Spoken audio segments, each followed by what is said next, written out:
Hi, I'm Robert Osborne. We have some Bob's Picks straight ahead. Usually when it comes to me picking movies, I try to come up with films that aren't that well known, or movies we haven't shown for a long, long time, or maybe a movie that we just acquired for showing. Not this time. This next movie is one I picked because hopefully it'll be seen by people who've never seen it before. And I think it's a movie that really needs to be seen.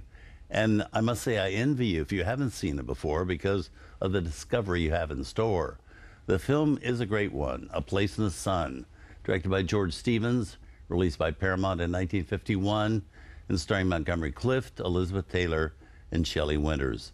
It's based on Theodore Dreiser's novel An American Tragedy, actually a true story, and one which fascinated Dreiser because of all the dramatic elements that it encompasses: social caste systems, ambition, passion, poverty, the good life, all these things leading to a death, maybe a murder, and life spiraling out of control.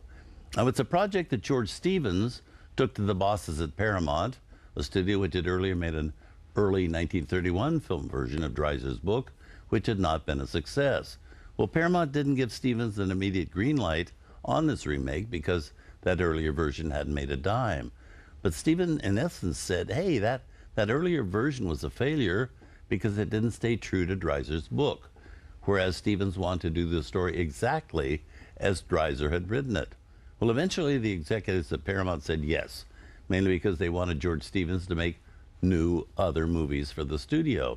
So to that end, they agreed to let him have his way on this project.